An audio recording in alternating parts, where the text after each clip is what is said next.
Bonjour à tous et bienvenue. Bonjour à vous, François Esperet.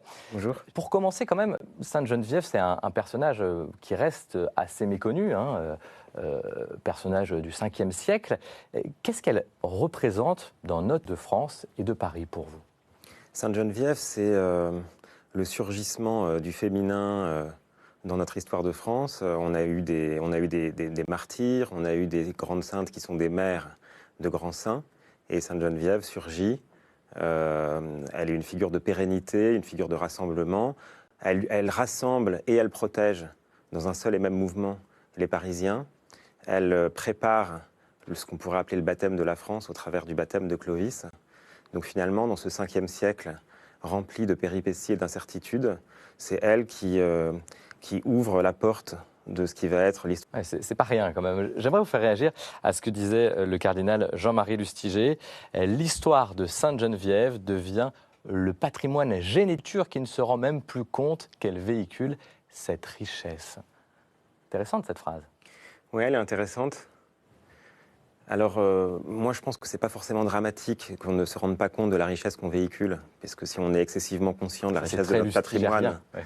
On passe à côté de l'action. Et Sainte Geneviève nous montre justement qu'il faut en partie ne pas trop se regarder ou ne pas trop se questionner pour faire les bons choix stratégiques sous la pression de l'histoire et sous la pression des événements. Mais aujourd'hui, effectivement, dans notre époque d'amnésie, il n'est pas inutile de reprendre conscience de cette figure, à la fois dans la vie politique, mais également pour l'Église.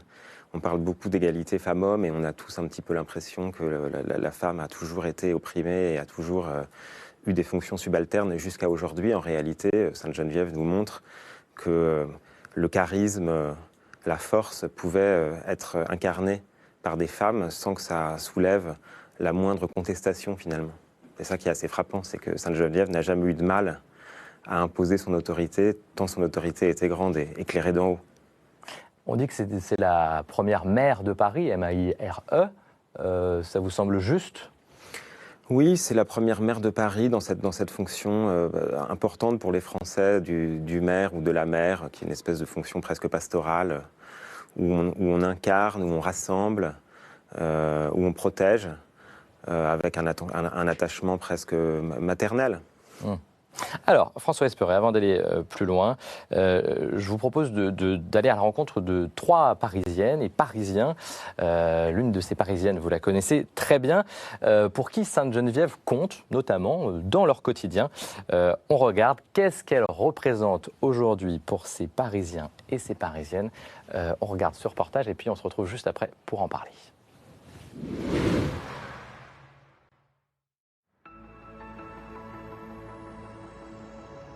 Quand j'ai découvert Sainte Geneviève, j'étais frappée par son aspect très contemporain.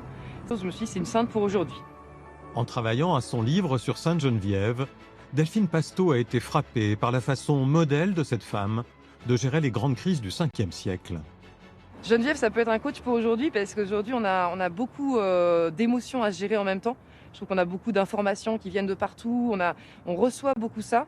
On va être prise par des émotions comme la peur en ce moment ou même la colère. Geneviève aussi, elle a ressenti des émotions très fortes, c'est évident, on ne sait pas comment et de quelle manière. Mais en tout cas, ce qui est sûr, c'est qu'elle nous aide à surpasser ces émotions.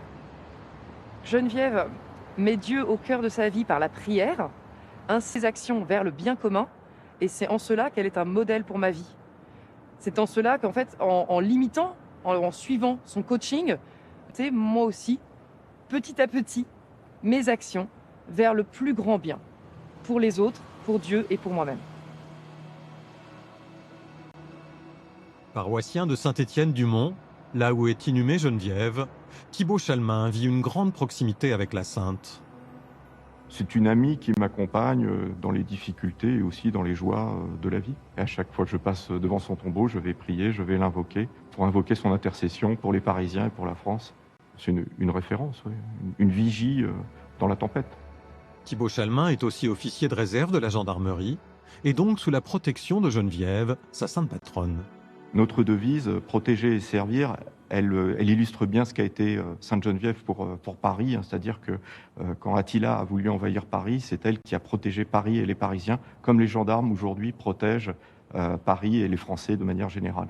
Et moi-même, en tant qu'officier de réserve en gendarmerie, c'est ce que je souhaite être par rapport à eux, c'est-à-dire une aide, une protection. On le sait peu, mais en 1130, c'est-à-dire plus de 600 ans après sa mort, les Parisiens ont été atteints par lié à une moisissure de la farine. Et par l'intercession de Sainte Geneviève, tous les Parisiens qui étaient atteints par le mal en ont été guéris. Et aujourd'hui, moi, je prie Sainte Geneviève de la pandémie du coronavirus. Protectrice de Paris, Geneviève est aussi considérée comme la première femme maire de la capitale. Elle est d'ailleurs toujours présente, à quelques mètres du bureau de l'actuel maire. Être maire de Paris, être élu de Paris et ne pas aller voir cette histoire de Sainte-Geneviève, c'est sans doute aussi méconnaître Paris, en tous les cas passer à côté de ce qu'est Paris. Bien sûr que le fait qu'elle relie toujours le bien commun au sens de la prière et de l'implication de la spiritualité, c'est quelque chose de très inspirant. Mes références sont laïques, mais je pense que Sainte-Geneviève est cette référence historique qui nous permet justement de relier le destin de cette femme à la question du bien commun qui l'a animée dans toutes ses prières, dans toute sa pensée, dans toute son action. Et voilà pour le témoignage d'Anne Hidalgo, la maire de Paris. J'ai envie de vous faire réagir sur ce qu'elle dit, puisque vous la connaissez bien. Je rappelle que vous avez été son conseiller lors de son premier mandat à la mairie de Paris. Qu'est-ce qui vous fait réagir dans ce qu'elle dit ? Plaisir de la voir parler de Sainte-Geneviève avec ses mots simples et justes. On a souvent échangé sur le beau poème de Péguy, sur cette vision un peu mythique de Sainte-Geneviève bergère. Je trouve que c'est simple. Sainte-Geneviève appartient au patrimoine des Parisiens. Elle est effectivement reliée au bien commun. Et la laïcité n'est pas exclusive de la spiritualité. Donc je retiens ce beau témoignage. Et Sainte-Geneviève protège les Parisiens et éclaire le destin de Paris au-delà des seuls croyants. Le bien commun, c'est un mot qui revient souvent dans le reportage. En quoi elle pousse au bien commun, Sainte-Geneviève ? Ou elle promeut le bien commun ou... Elle fait découvrir aux Parisiens ce qu'ils ont en commun, c'est-à-dire que ce qu'on a en commun, encore faut-il en prendre conscience pour que ça se manifeste. Donc Sainte-Geneviève, face aux dangers extérieurs, elle commence par unifier, rassembler les Parisiens pour éviter la dispersion, la fuite qui les aurait emmenés dans une espèce de situation hasardeuse. Donc pour moi, ce qui est très important, c'est le lien entre le bien commun et l'unité. Sainte-Geneviève est une grande figure d'unité. Il n'y a pas de bien commun s'il n'y a pas d'unité. Ce qui est encore vrai aujourd'hui. Tout à fait, plus que jamais. Plus que jamais, face aux dangers d'une espèce différente qui menace Paris en particulier, la France, le monde, Sainte-Geneviève nous apprend à rester à l'endroit où nous sommes, respirer, et chercher avant tout les conditions d'une unité, un plus petit commun dénominateur qui en fait est un plus grand commun dénominateur. Coach pour la vie, on a entendu cette expression dans le reportage. En quoi elle a compté dans votre parcours, à vous, François Esperet ? Alors, elle m'a continuellement accompagné. J'ai été scolarisé à Henri IV pendant 9 ans de ma vie, sur la montagne Sainte-Geneviève. En lycée parisien, dans le cœur de Paris. Dans le cœur de Paris. D'ailleurs, Sainte-Geneviève a d'abord pour moi été une montagne. Et c'est seulement par la suite que cette montagne s'est transformée en une sainte et une femme, dont j'ai appris à mieux connaître le visage. Après ma scolarité Henri IV, je suis devenu officier de gendarmerie, et Sainte-Geneviève, comme nous l'a rappelé le témoin, est la patronne de la gendarmerie. Puis de la gendarmerie, je suis passé à la mairie de Paris, et Sainte-Geneviève est la patronne de Paris. Puis quand je suis devenu orthodoxe, quand j'ai rejoint la communion orthodoxe, ça s'est passé au séminaire russe d'Épinay-sous-Sénart qui s'appelle Séminaire Sainte-Geneviève. Et j'ai été intronisé lecteur au sein de ma paroisse le jour de la Sainte-Geneviève 2018, le 3 janvier 2018. Donc Sainte-Geneviève a été continuellement présente dans ma vie et je pense qu'elle le demeurera. Plus que comme une coach, comme une espèce de figure très ancienne, très primordiale, qui me protège. Je dirais qu'elle a été pour moi et qu'elle est encore une providence. Une providence. Une providence. Et pour moi, c'est ça qu'elle incarne le plus, la providence, qui est différente de la fatalité. La fatalité qui pourrait être incarnée par Attila, qui va fatalement écraser Paris et massacrer tout le monde. Mais la providence s'interpose. Et également la providence qui s'interpose aussi contre la fatalité et contre les mauvais hasards. Donc Sainte-Geneviève elle nous rappelle, nous chrétiens, ce qu'est la providence, c'est-à-dire la manière qu'a Dieu de tracer son chemin au travers de notre liberté et en dépit des dangers. Donc pour moi, elle a été pour moi cette providence, et je pense qu'elle l'a été pour Paris. Et la vie d'un homme consiste à apprendre à mieux connaître le visage de la providence en général et de la providence pour lui-même. Et c'est ce qui se passe pour moi avec cette sainte. C'est pas évident quand même. Non, mais démarche intérieure. Ce qui au début est une montagne pour un petit enfant qui monte avec son cartable vers son collège, devient une sainte illustre, puis une femme primordiale et forte. Et le creusement de ce mystère de la providence m'a éclairé chaque jour davantage, et ça continuera, j'en suis persuadé. Il y a une forme d'authentique présence de Sainte Geneviève, de présence vivante, et de présence vivante sur le long terme. C'est pas une sainte qui s'est consumée très rapidement, c'est pas une sainte qui a été une sainte qui a duré, et on n'est pas forcément habitué à cette durée constante de la sainteté. C'est Sainte Geneviève, c'est le grand cierge pascal qui dure 1 an.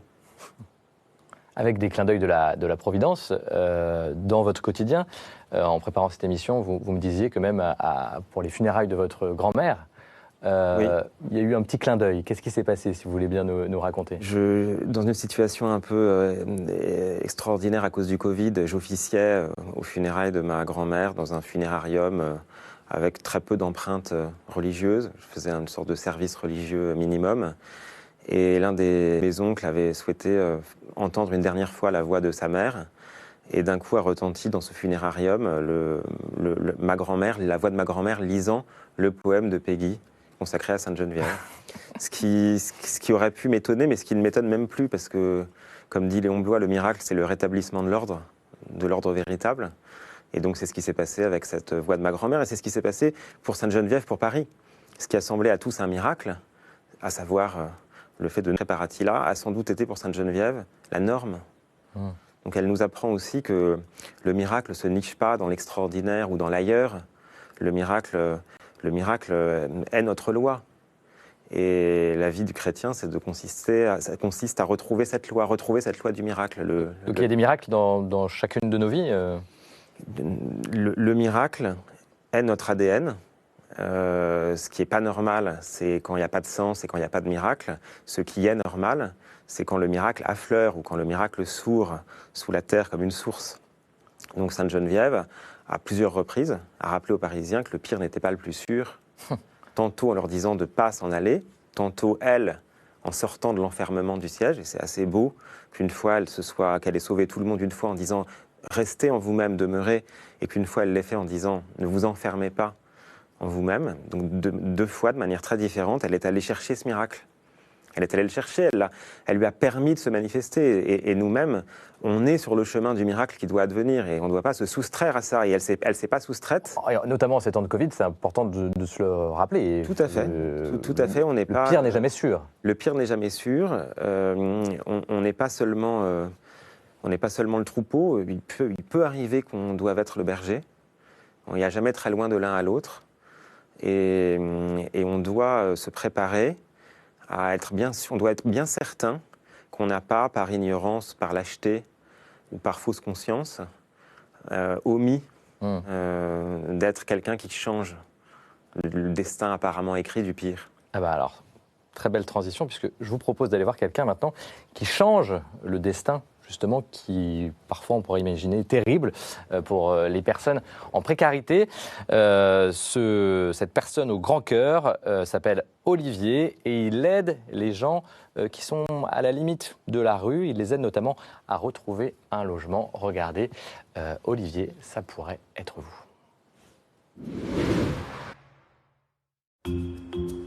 Je m'appelle Olivier de Silan et je suis président de l'association Sainte-Geneviève de Saint-Ferdinand-des-Ternes et l'association Sainte-Geneviève de Saint-François-de-Sales. Bonjour. Bonjour. Comment ça va ? Ça va très bien. L'association Sainte-Geneviève aide des personnes en précarité, les héberge temporairement et les accompagne jusqu'à ce qu'elles arrivent à l'autonomie et trouvent un logement dans le secteur social ou dans le secteur privé. Voilà, donc ça c'est fait. Merci beaucoup. Donc ce sont des accompagnements qui peuvent durer 8 mois, mais qui peuvent durer aussi 3 ans. C'est une immense satisfaction d'entendre un de nos accueillis nous dire « ça y est, je quitte l'association parce que j'ai un logement que je peux financer et je pourrais y vivre pendant des années ». L'association Sainte-Geneviève me paraît tout à fait intéressant pour vivre de façon très concrète ma foi. Il s'agit tout simplement de regarder l'autre et puis lui tendre la main. Et quelle belle initiative et accompagnement qui est important, notamment dans une ville comme Paris, vous êtes bien placé pour le savoir, qui est très chère, où c'est difficile de se loger. Qu'est-ce qui vous fait réagir dans le témoignage d'Olivier ? Ça m'inspire deux choses. D'abord, pour revenir au bien commun, ça nous rappelle utilement qu'il y a un lien entre le bien commun et la mise en commun des biens. Et qu'on ne peut pas toujours parler du bien commun au plan théorique sans essayer de mettre en commun ce que nous avons chacun personnellement et familialement de bien. C'est très concret. Ce qui se passe. Et donc j'aime bien ce retour très concret, cette déclinaison incarnée et concrète du bien commun. Nous autres chrétiens, nous sommes la religion de l'incarnation et donc le bien doit toujours être incarné et pas théorique. Et ça m'émeut également, toujours en lien avec cette magie de Sainte-Geneviève dans ma vie, parce qu'à l'âge de 19 ans, j'ai passé un an à passer beaucoup de temps avec les SDF de la rue Soufflot, et donc les SDF de la montagne Sainte-Geneviève. Dans le 5e arrondissement de Paris. Dans le 5e arrondissement. Les SDF de la montagne, un ancien para-anglais qui avait fait la guerre des Malouines, un légionnaire hongrois, ancien mercenaire, qui était sur le parvis de Saint-Étienne-du-Mont. Et sous la bénédiction de Sainte-Geneviève, j'ai alors noué des rencontres extraordinaires qui étaient peut-être mes premières découvertes de la fraternité à l'état pur. C'est quoi la fraternité à l'état pur ? La fraternité à l'état pur, c'était rencontrer quelqu'un qui est très différent, mais en lequel on voit ce qui est très semblable. Donc c'est trouver le semblable sous l'apparence du différent et comprendre ce que c'est que la nature humaine commune que nous partageons. Et ce petit miracle qui m'a beaucoup aidé et éclairé dans ma vie, je le dois sans doute, mais je le découvre là, pendant l'émission, à Sainte-Geneviève aussi, puisque c'était sur sa montagne. Et vous êtes un homme de rencontre, c'est le cœur de votre foi, ça. Tout à fait. C'est votre moteur, ça. Les premières rencontres ont commencé, mes premières rencontres et aventures ont commencé sur cette montagne, avec des SDF qui avaient des vies picaresques. C'est-à-dire ? Des vies pleines de bruit et de fureur, pleines d'échecs aussi, qui avaient presque décidé que personne ne pouvait les sauver, mais je ne sais pas s'ils ont été sauvés, en tout cas moi ils ont participé à mon salut. Et celui qui a reçu n'était pas celui qu'on imagine, c'est sans doute. Je sais avoir beaucoup reçu d'eux. C'est ça aussi le message de Sainte-Geneviève aujourd'hui, apprendre à vivre ensemble, mais d'une manière avec cette fraternité à l'état brut, bien sûr, comme vous venez de le décrire. Quel message avant Noël de Sainte-Geneviève on peut garder ? On est à quelques jours de Noël. Ce qui me frappe le plus dans l'époque, c'est le fait qu'elle ait brisé le siège. C'est-à-dire qu'elle ait brisé l'enfermement, la tautologie de l'identité qui tourne sur elle-même.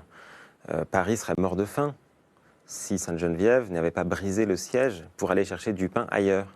Je pense qu'il nous faut méditer ce mystère et qu'on peut rester dans la perfection de l'identité, mais que si on le fait, on risque de mourir de faim, surtout quand cette identité est assiégée et est en péril. Et Sainte-Geneviève, très simplement, à ce moment-là, sort, prend le risque de sortir, prend le risque d'être tuée, et ramène du pain. Et le pain qu'elle a ramené, elle peut le partager. Et dans ce partage du pain, venu d'ailleurs, se constitue une sorte de renouveau de l'identité. Les Parisiens n'étaient pas moins Parisiens en ayant mangé du pain de la Beauce. C'est intéressant aujourd'hui, en tout cas, ça dit des choses sur notre actualité, sur ce qu'on vit aujourd'hui à Paris, et pas que, en France. Tout à fait. Sainte-Geneviève rassemble et protège face à une adversité extérieure, et elle l'a fait, il faut le dire, mais elle sait ne pas rester captive de cette identité. Elle sait bien venir Clovis, et si Clovis se convertit, c'est aussi parce que Sainte-Geneviève ne l'a pas... elle a été peu prosélyte. Elle a laissé venir la conversion de Clovis, et quand il était prêt, elle était prête. Donc Sainte-Geneviève, c'est aussi cette providence souriante. On n'a pas à être inquiet. Sainte-Geneviève l'a pas beaucoup été. Elle a été ferme, elle a été courageuse, mais elle n'a pas été inquiète, elle n'a pas récriminé. Elle n'a pas eu l'impression qu'elle était abandonnée de Dieu et tout s'est bien passé. Ah ben voilà, on va rester sur ces mots. Tout s'est bien passé. On va essayer de ne pas être trop inquiet, même si cette période est compliquée. Restez avec nous, François Esperet, car il est temps de parler un peu de culture. Et la culture, chez nous, vous le savez, est représentée comme il se doit par Constance de Bonaventure. Bonjour Constance. Bonjour David, bonjour. Bonjour. Bonjour à tous. En cette veille de Noël,